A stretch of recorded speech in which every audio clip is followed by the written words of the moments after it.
Hi, everybody. Welcome. My name is Zoe Veal. I'm the Director of Special Projects at the Levitt Jewish Community Center, and I'm welcoming you to another rendition of Southern Jewish Voices. This is a program where we showcase the very diverse lives of Jewish people in Birmingham and in the South. And it is in part funded by a grant from the Birmingham Jewish Federation, which we're very thankful for. So I know we have a lot to talk about today, so I'm going to immediately hand it over to Margaret. With the microphone. Thank you, Zoe, and I'm glad that we've gotten settled in a few minutes early today because we have so much to talk about. Jack has an amazing story, and so I think we're just gonna jump right in.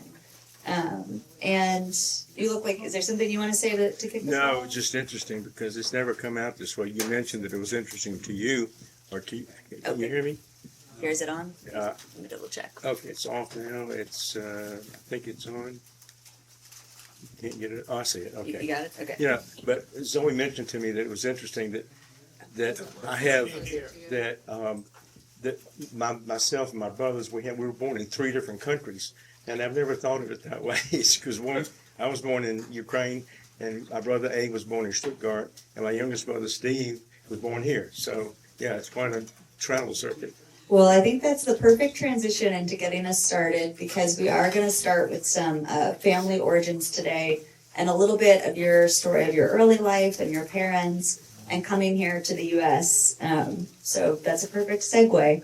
So just to recap, okay, I think we have it, everybody. I'm going to start this whole introduction over because we don't need to be distracted by the microphone for this. So, as I was saying, I think Jack gave me the perfect segue into our introduction. He mentioned that one of my questions for him, which we'll circle back to, pointed out that he is one of three brothers, and that each of the 3 brothers was born in a different country, in Ukraine, in Germany, in the United States. And I think that's a really good segue for us because it starts to get at how incredible and interesting the story of your early life is. And we're going to talk about so many different parts of your life today, including here in Birmingham. But I would love to start with your family's origins. And so just to give a little context, you were born in a Ukrainian work camp in 1945, but you shared with me that both of your parents were actually from the same village in Poland. So I thought maybe we could start just with a little bit about their individual stories and how it ended up that they met in this Ukrainian work camp and had you. Yeah, it's funny. I met a friend in my industry recently from Miami who his mother was from Poland and the father was a Turkish Jew, and they ended up in the same concentration camp, and he was conceived there. He was conceived in this concentration camp and ended up in Miami. And it's just the stories you hear, they're all different, but they're all alike in some respect. But mine is my parents. Start with my mother, Hannah. She was born in Rudna, Poland, and her father had died when she was young. And she and her sister and mother lived out in the countryside and raised most of the food that they consumed, and knew how to garden and to farm. That came into play later in their lives when she was in labor camp. That was what she did, is plant and grow food. But anyway, but she came through the war, and after the war, this whole thing was sketchy on both sides of the family because my parents didn't talk a lot about their experiences. But during the war, after the Nazis invaded, she went into hiding with a Polish Catholic family that knew her, and they dug pits in the ground on their farm away from the farmhouse, and they would hide in pits separately at night, and then at night they would come out and see each other, and then during the day they would hide in those pits. And that lasted until one day her mother and sister did not come back, and then she left on her own to go with a partisan group. Did not talk about those experiences, but again, I can go on with certain examples, but she ended up in a labor camp, and she and my father, I think, did what a lot of other Jews did. They lost their papers, identifying themselves as Jews. They just went in as, we lost our paperwork, the fires, the villages got destroyed. And she ended up in that same labor camp and told my wife, things that we had never heard when she was dying, she revealed to my wife about some of her experiences in that camp. The only things that my wife shared with me was the experience of coming off the train of the boxcar and disrobing all the men and women that had to disrobe. They sent them to different lines, and she was healthy enough and young enough to go to a work line. And some of those people, it wasn't a concentration camp, it was a labor camp, and they produced goods, I guess, for the war effort for the Nazis. But she recalls one story that I did find out about was that she was digging in the potatoes in the field one day, and nobody really knew who the others were as far as religion, but she knew one lady that was Jewish, and the Nazi guards would taunt them. And when they taunted them, that they were trying to get somebody to react.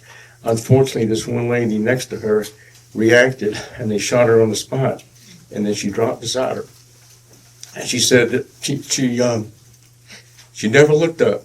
She just kept on working, and the Nazi guard walked over to her and said, "You know, I knew you weren't a Jew because Jews don't know how to farm." Well, a lot of Jews knew how to farm, but that was just one incident there. And my dad lived in Russia for a while, but was Polish ancestry. When the war got underway, from 33 on, when the Jews were kicked out of the schools, the institutions of higher learning, he was kicked out of medical school. His father and grandfather were doctors, medical doctors. And then he went with the village he was in, they were a different part of Birmingham. When the Nazis came in, they rounded up the Jews, they executed his wife and 2 daughters. And then he was wounded, but also was nursed back to health and found by some people, not Jewish people, but some Catholic people that knew him. And there were a lot of Catholics, of course, in Poland, so if you were friendly with that community, you navigated well, that served you well at times. And he was nursed back to health, but went underground with partisan groups until he was captured. I don't know the circumstances of where he was captured, but he ended up being sent to the same labor camp. And the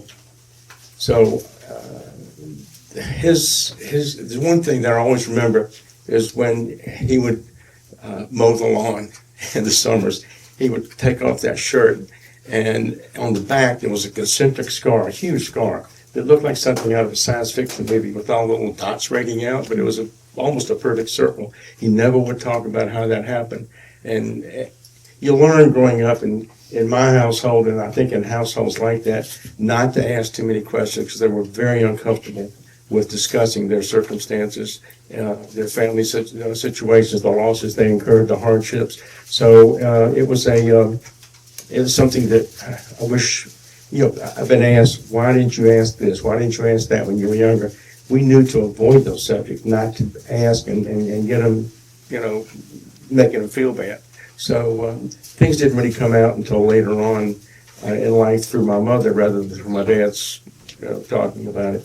But that's a brief description of my parents coming, and then if I can move to the escape. Yeah, I was going to ask you next about that. If you They were able with some other couples to escape the camp. This was towards the end of the war, so more than likely it was not as difficult as when it first got underway.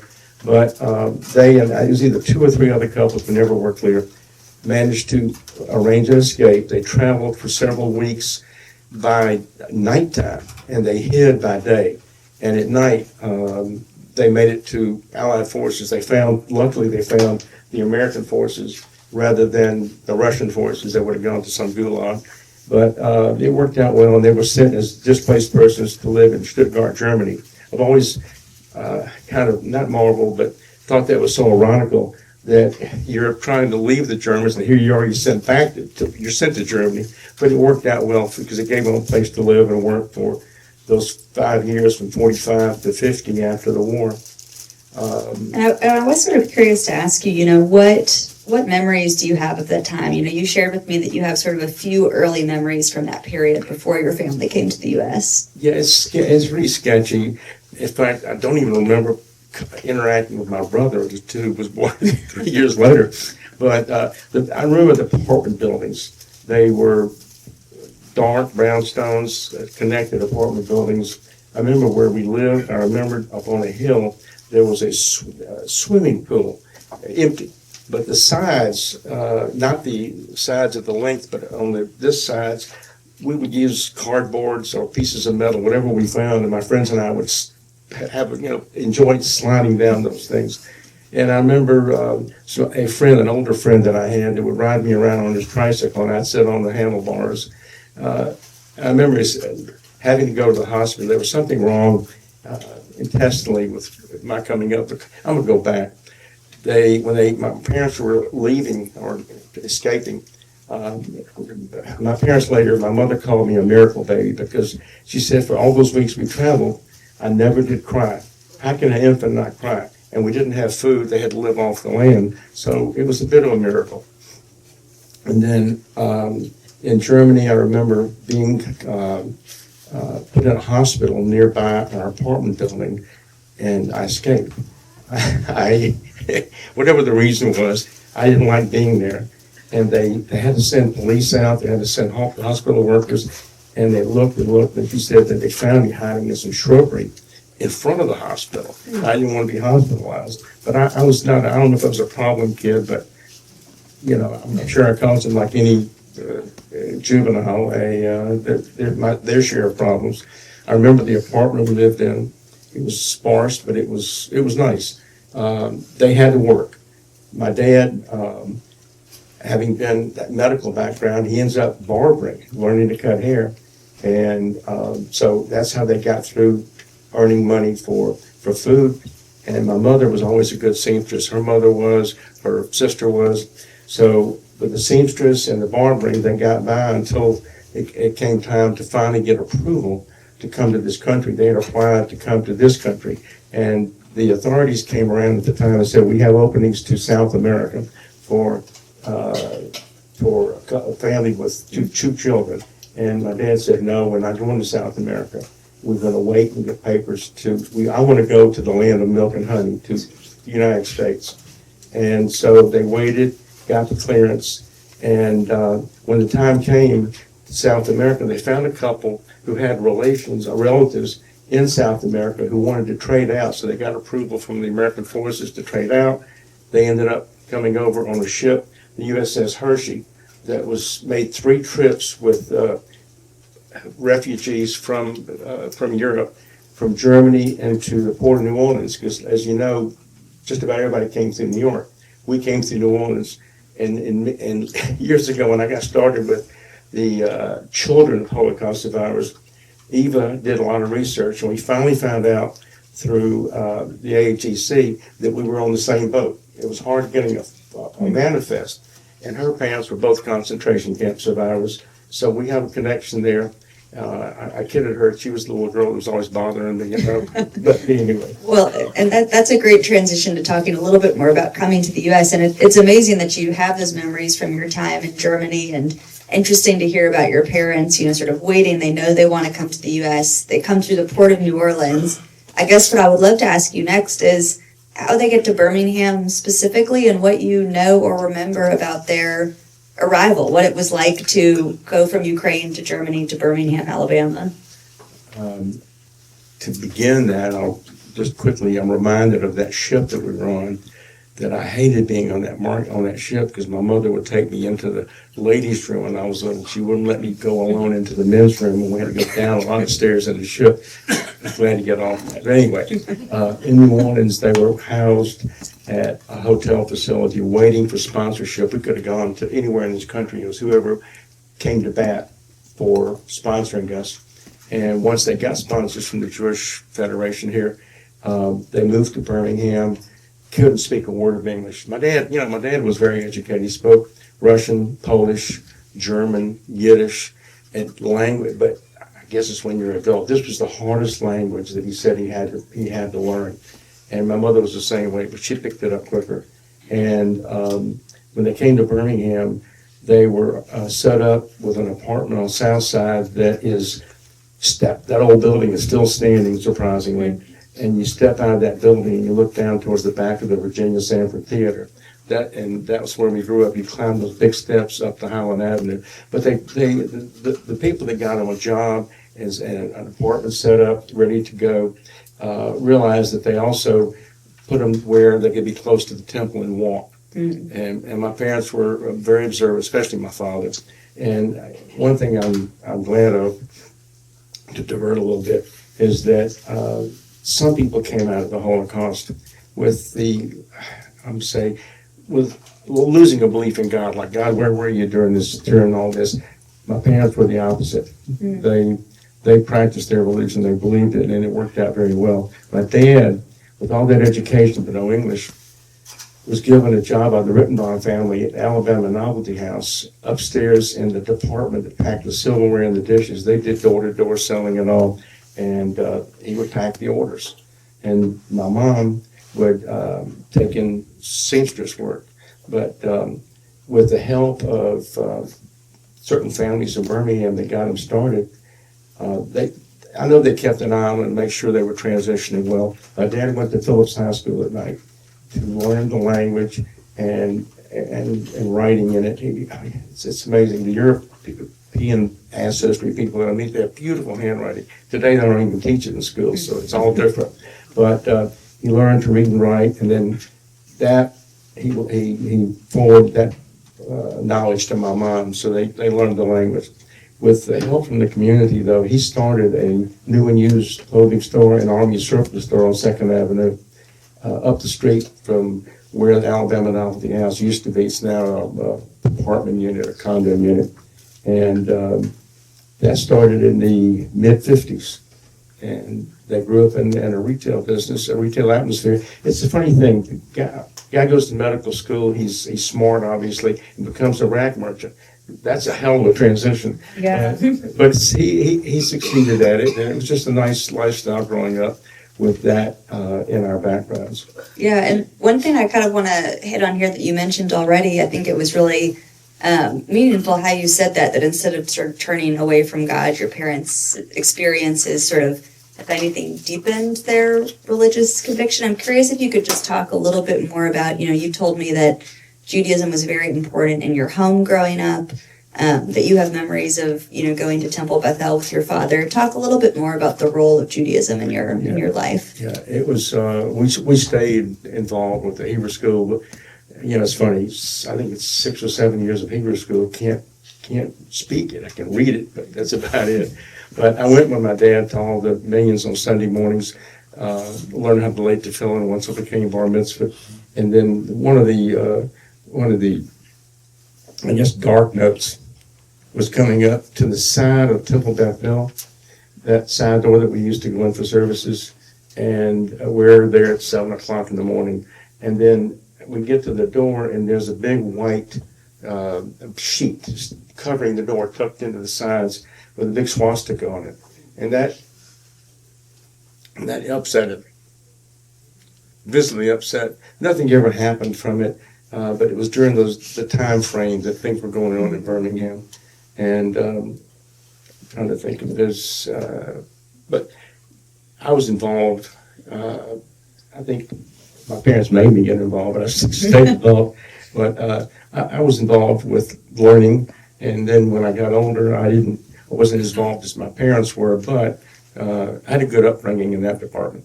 Yeah, and one thing I want to ask you before I move on to some broader questions about your growing up in Birmingham is, we've talked a lot about your family's story. Is there anything that you'd want to add about, what your parents were like just as people, as a mother, as a father, about your brothers, just anything that would help us get to know them a little bit before we move further into your story? Mom was always seeing the cup half full, could smile easily, enjoyed life. Did I turn this off? Can you hear me? No. Oh, it might have turned off. That's not working. Here, do you want me to try it? Yeah. What do you get? Let's see. And we'll switch if... Okay, try it now. Can you hear me? Yeah, Yes. I can hear me. So, but she was always positive. My dad never smiled. I mean, he was serious. He didn't... he lost his family. He started a new family. And then I know when our firstborn son Adam came along in '72, that's the first time I seen him like smile and holding him and dancing. He was happy to have grandchildren, a family again. Yeah. That's a really special memory. I Yeah. know that that's a special memory to you. And something that might help us kind of move into talking about your growing up in Birmingham is, you talked about how your family lived in the Southside. And when we talked initially, you shared with me that at that time there were actually not a lot of Jewish families growing up, or families in the Southside. This was sort of, you went to Ramsey High School where there were very few Jewish students. Like, tell me a little bit about that experience. I'm off again. Hold on. Microphone's with him, Martha. Switch mic. Okay, do that. Try that. Okay, this one seems okay. Yeah. Anyway, no. Grew up in a really nice neighborhood, old neighborhood. The apartment building that we first moved into, once we left that apartment on Alpha Highland Avenue, is still standing. Amazingly, they're redoing it now after all these years. But we would walk down a couple blocks to Lakeview School, played in the park all the time. And in those days, it was interesting because I realize it now. We were out at night in Overton Park. We played, especially during the summers. Our parents didn't come looking for us. It was a safe environment. But the school, there were very, very few Jewish students left in Ramsey at the time. And then by the time I made it over to, Lakeview Grammar School, by the time I made it to Ramsey, there was Sheldon Walensky, myself, a couple of other people I knew that lived over the mountain, in Southside. It was, but we didn't compare that. I would run into these kids at Hebrew school, Sunday school, but it was, we were just doing what we enjoyed doing all the time. It didn't matter. We grew up in a nice mixed neighborhood, had good friends, and it was I'm going to say, an enjoyable atmosphere. My parents never ever drove, never got a license, so we walked everywhere, and that served us well because for years we walked, and it was inclement weather. We would get on the Highland Avenue bus to go downtown, but we walked to town to my dad's shop and back many times, and we didn't really mind it. We didn't know any better, so we just grew up, I guess, in a other people had cars, we didn't. But guess who got to be the chauffeur when I got old enough? So I chauffeured them everywhere. And it was good that I could help out a little bit. The school experience was good. I had just a few isolated, not serious incidents of anti-Semitic, situations. But overall, it was not a bad upbringing. Well, I will say one incident you shared with me from your time at Ramsey, which sounds like it was largely a positive experience, but you did talk to me a little bit about picking up your brother during the time when school integration was occurring. I thought that might be an interesting story to share. I had come from Tuscaloosa, and my parents wanted me to pick up my brother at school that afternoon. He had rides, but whatever happened that day, I had to pick him up. I approached the school, and they're picketing because of the integration process. And I get to school, and it's sickening. It's actually sickening to see the George Lincoln Rockwell's, the American Nazi Party, trying to prevent the integration process. And they surrounded the school, and they had the big parade. They were dressed in the khaki uniforms, the black boots, the swastika armbands. It was a memory I'll never forget. And that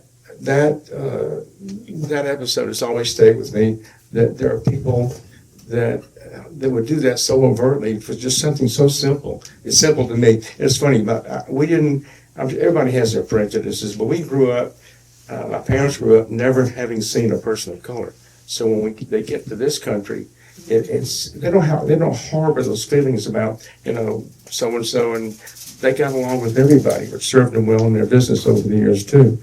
If I can divert from one. Yeah, please. In Mom's shop, my dad had a store on 2nd Avenue between Shallon's Grocery and Grammus's restaurant on the corner downtown, where a lot of the riches, Berman Mercantile was across the street, the Rich Brothers, the Epsons were next door with the pawn shop, the Cantors, the Creedmans. The whole area was a Jewish neighborhood. We got to know everybody, and in a different way that you meet them in synagogue or whatever. And I lost my own train of thought just then, but the Jewish merchants were Were you kind of leading into, because I know we were going to talk about sort of the proximity that you felt to everything that was happening downtown. In the downtown. 60s. Is that where you were going with that? You're so right. Eventually, when the problem started downtown with the counters that being integrated, I believe it was at Woolworths, and all the civil rights movement where the riders, the Freedom Riders, got beaten at the railway station. That happened near my mother's store. They opened a store on 4th Avenue among a lot of other Jewish merchants, and that I didn't see. But after that, when we tried to get to her store to open for business, all the intersections were blocked off by armored personnel carriers, police, military, and as far as my parents' relations with the black community, they got along very well. They had loyal customers. So when black shoppers were downtown making purchases at white-owned stores, they were beaten. They were robbed. Their own people beat them up. So my mother had loyal clientele. I remember one of them that came in to make a purchase, and she would open the back door and meet them at the back door to give them their package, and they would hide it someplace. But that was also when the park, when people assembled the park. You had Bull Connor and the hosing down episode. That day, Sheldon Walensky and I, his parents' pawn shop was across the street from my mom's store. And there's all these people. It's like a magnet drawing little metal filings towards it. Just throngs of people going towards the lower part of 4th Avenue. So Sheldon and I, not knowing what was going on, we were curious. We get to the park, and it's just throngs of people. It was hard to keep. It was just packed. And then we were talking, observing. The police did have the dogs that they were snarling at the crowds, but they never turned them loose, as most of you know. And all of a sudden, they had a command from somebody. They turned on the fire hoses, and people started tumbling like bowling pins. And Sheldon, it got serious. We stood for a moment just in awe of what was going on before us. And Sheldon says to me, he says, if they turn those dogs loose, then I don't care whether you're black or white or here as an observer or a participant. Let's get out of here. And we left. But what a piece of history to remember that I've seen footage of on TV that I told my kids about. But it doesn't resonate the same way when you're talking to your children about, all right, that's interesting, Pop, thanks, It goes about that far. But well, I do think it was amazing you were there. And one thing I do want to just pick up on there is, we talked a little bit about how maybe some of your peers at the time were less aware of what was going on for whatever reason. Like, I'm curious if you felt that at the time, if there were conversations about this in your family, or if you were just kind of in that place at the right moment. Well, there were conversations in the family. They didn't see what Sheldon and I saw, but they were experiencing it on their own end with not hiring black people. And my parents both had black employees in their stores. And the anti-Semitic literature that was handed out. But later in years, in recent times, this subject came up with some fellow congregants at Temple. And this person said to me, I never knew that was going on. Was it because we grew up on Southside and saw things that they didn't read about in the paper? A lot of this stuff was purposely, I think, kept out of the papers. So they're not aware to this day a lot of the stuff that happened downtown with the sit-ins at the counters, the demonstrations, the beatings they might have known about. So we had a different perspective because of being in that area, that arena. Yeah, that makes sense. And I want to ask you a little bit more about your parents' store and the downtown scene. But before I do, one question that I haven't asked you yet about childhood, I think you've started to get at it a little bit, but I guess I'm curious, your parents didn't really share these stories with you growing up, but to what extent, I guess as a young person, did you identify as a survivor or a child of a survivor? Was it in your purview or not really? Not really. I never thought of myself as special. Thank God for the people that got me involved in the BAGC at the time, but I had to be convinced to get involved because I didn't think I was anybody special just because of coming up as a kid with certain circumstances. And I never thought much about it at all. It's only been in recent years. Lynn, your mom, got me involved. We were at Eva Walensky's house for a Children of Holocaust Survivors meeting, and she comes in and sits down next to me, and at one point in the evening she says, "By the way, when were you born?" And I said, "March of 45. And she said, "Well, you're a Holocaust survivor." I said, "Not really. My parents were the Holocaust survivors." And she says, "No, but you are, and you have a story to tell." So the rest is interesting how it's evolved, but I'm so glad for that affiliation. Yeah, I think that's a really meaningful story, and we're going to hit on that a little bit more towards the end in your involvement with AHEC. I'm curious, though, if you could tell us just a little bit more about your parents' store, about the downtown business scene.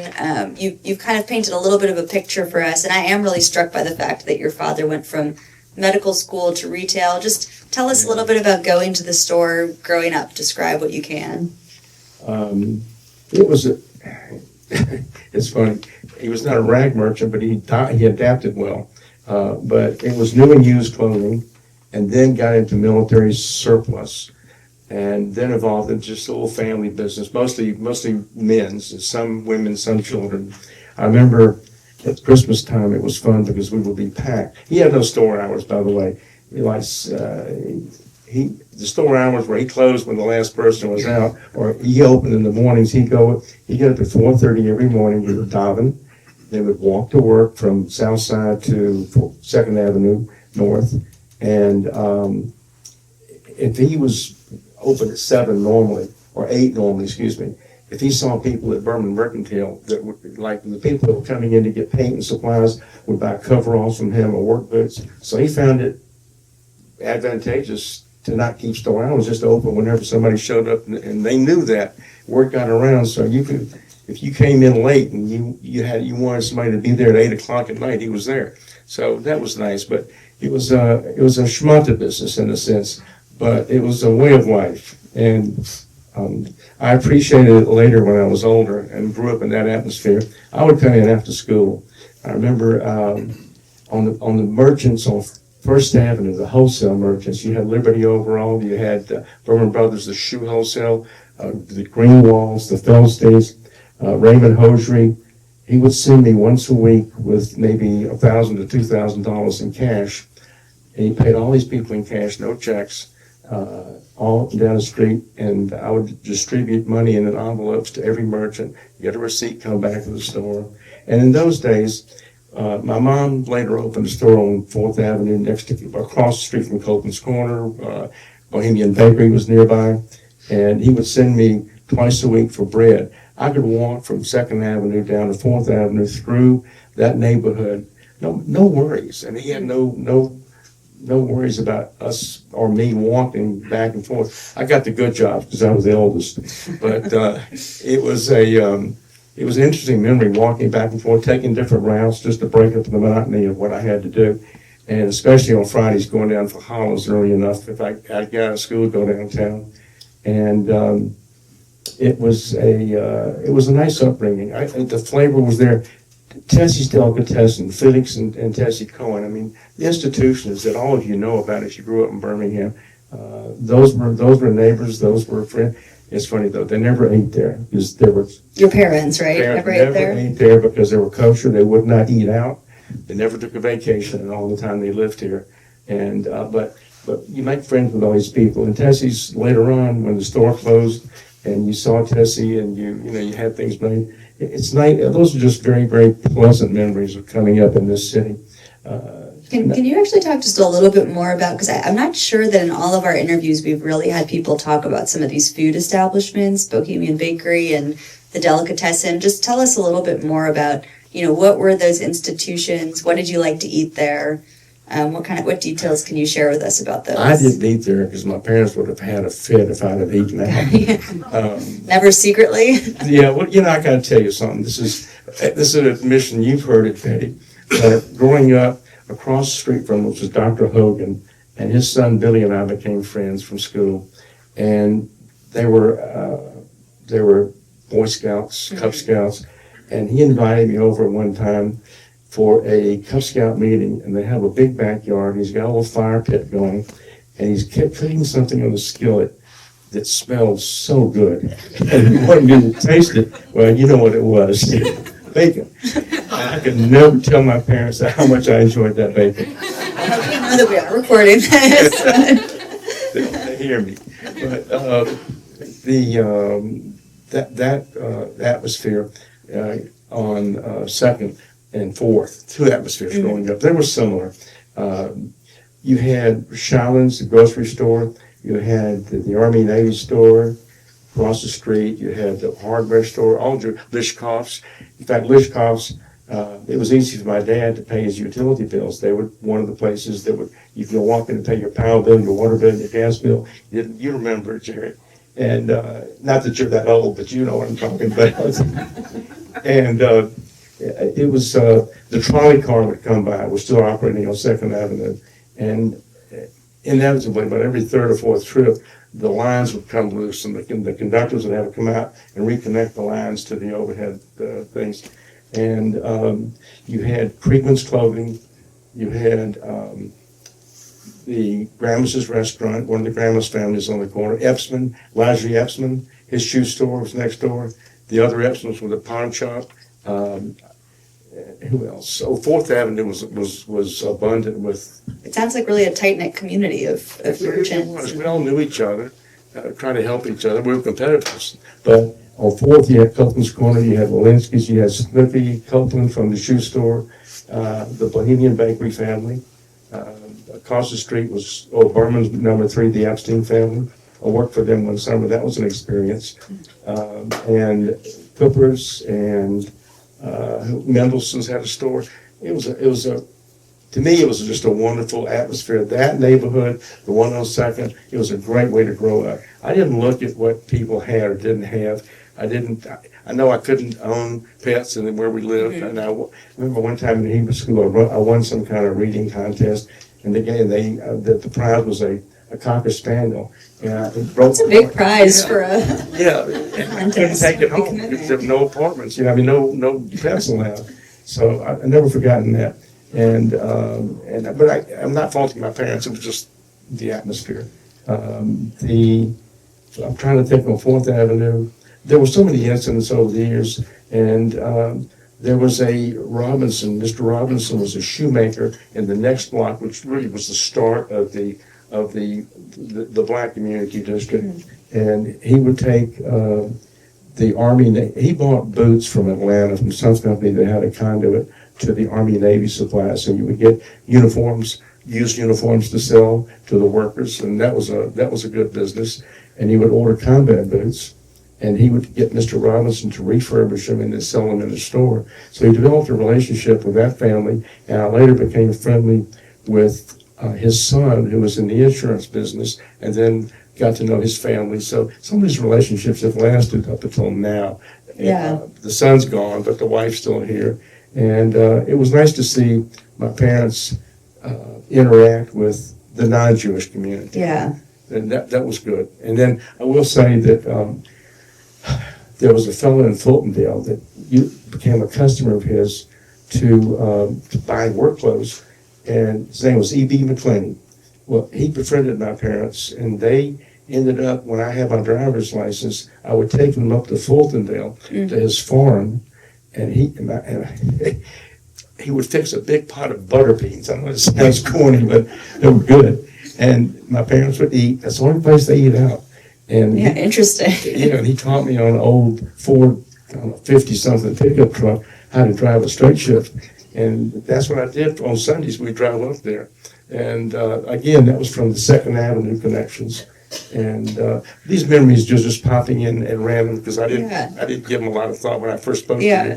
But the memories are good. Butter beans, though. Yeah, I mean, and it shows, I think, the types of relationships that you all formed in that neighborhood. And one other relationship that I do want to make sure we head on to and give some time to is, you shared with me a little bit about meeting your wife, Lee, while you were a student at Samford, and wanted to give you some time to say anything about her. And one thing that, you shared with me, too, is that she wasn't Jewish when you met, and that was, a source of tension. I'm kind of curious if you could speak to, was that unusual for the time? I know she ended up converting with Rabbi Grafman, but share with us a little bit about her and that experience. It was easy for me.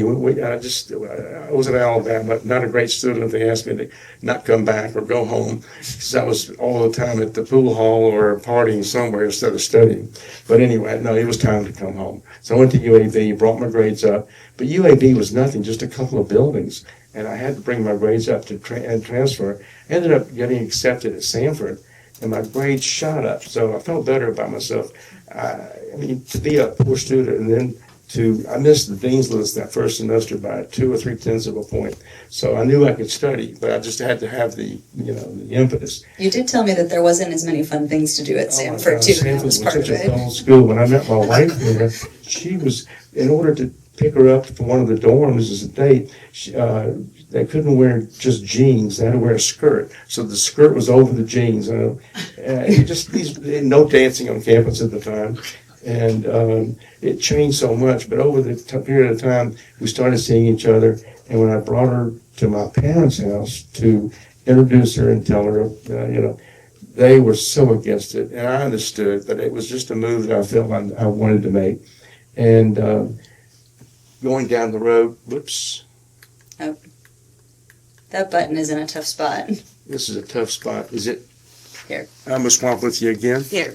There we go. I'm gonna hold it. Just keep it here. doing that. Yeah, we'll swap. Anyway, decided to get married. Went to Bristol, Tennessee, where Lee was from, and we knew we wanted to get married. I finished my tech school up at Fort Lee, Virginia, and I said afterwards we're going to get married. And her father was a prominent newspaper man and writer in their community. And the church they went to, Baptist church, did not want to marry us. So he called on a friend of his who was a Methodist minister who performed a so-called non-denominational ceremony. But when we got back to Birmingham, we had been turned down initially by Temple Bethel. Mm-hmm. So now that's their job. You try to say, no, don't do it. But ended up going to Rabbi Grafman. He welcomed us with open arms. We started conversion classes, and then we had another wedding. We had a Jewish wedding. So it was an interesting little... So you got 2 weddings out of it. Yeah, that's right. But back to school was that meeting. Lee, she made a great mother. We have 3 sons, and we were blessed with 3 wonderful sons, and she raised them Jewish. And I will tell you that she knew that I preferred my Jewish religion to the kids to grow up in. But to be fair, her parents were all Christians living up in East Tennessee. So every year we went up there with the kids for Christmas. And it's not just Christmas, exposing them to both sides of their parents' culture. It was not fair to exclude my wife. Yeah. And when she converted, one of her things when she was in school in Virginia Intermont up in Tennessee, she got summer jobs up at the Catskills. So she became familiar with a lot of the Jewish people, the customs.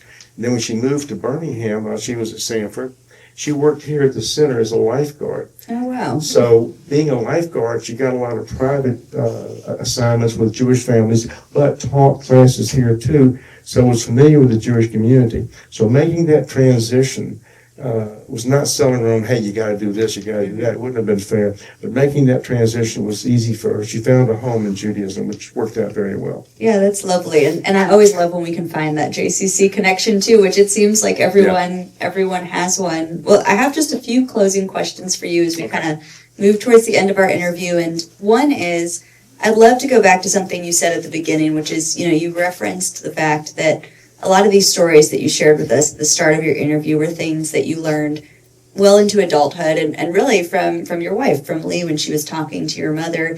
I guess I'd love to hear about, what that was like to sort of receive these stories later on and piece them together as an adult and how that felt.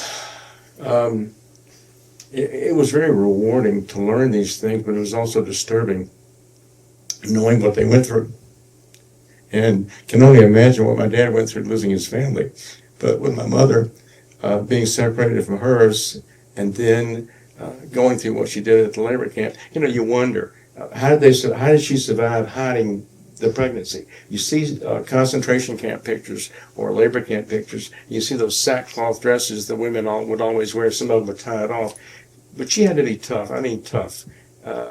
If we think we're tough, situations like that are even, I think, tougher. So she hid her pregnancy, had to show up for work every day. But then how did she meet my dad? And how did they conceive me?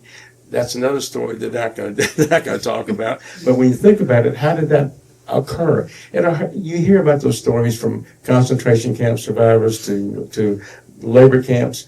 And every camp has a story. But they were just lucky to be able to hide it. And then with my dad meeting her, and then we're here. So there's a lot of gaps, a lot of things that we can never. Ann Mullengarden asked me one time, "How did your father get away with going into this camp and not be? And he was circumcised." So I have no answer for that. I would never dare ask my father that.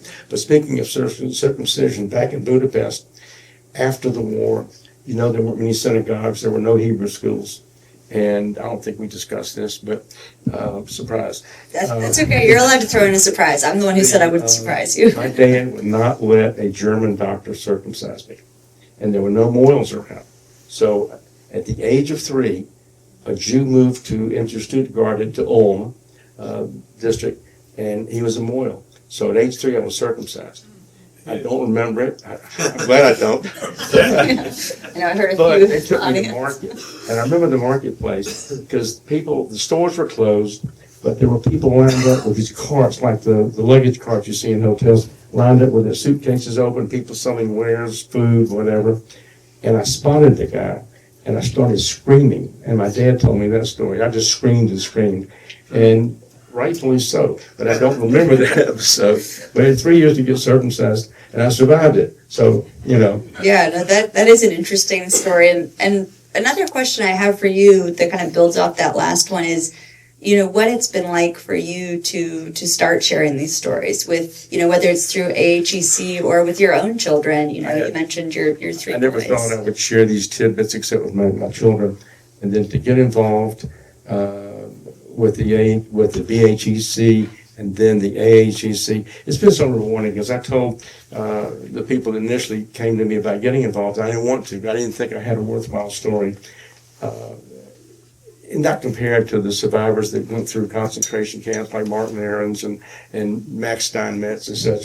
But once I started talking about it, and I told Mitzi Levin and Becky Seitel when they came to the house to take the pictures and start their paintings, they had to convince me to get involved.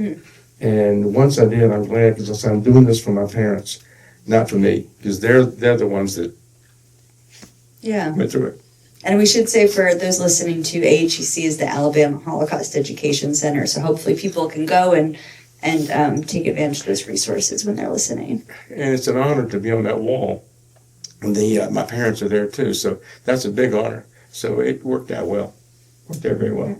Well, the last question I have for you today, I do like to sort of end on a high note. And originally I was going to ask you about, how as a lifelong Birminghamian, I never know if that's the correct way to say it, how things have changed over time. But really, I was kind of struck when we talked about, you shared with me that your involvement in the community has changed with time and about some of the ways that you really have come to appreciate how special this community is. And I'd love if you could share a little bit of that here today to bring us to a close. Really, my involvement came more into my late adulthood because growing up, I wasn't that involved.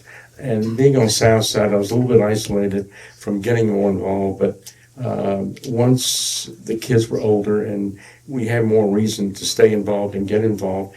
But this experience of being with these groups has been amazing. It's meeting Betty, meeting some fine people, but wanting to stay involved has been like a vitamin. This is something that I want to stay involved with and keep going. So it's a pleasure to be here and to be asked to speak. Well, with that, I think we're all going to say thank you. And really, I think the pleasure is all of us in this room who got to hear your story today. So thank you.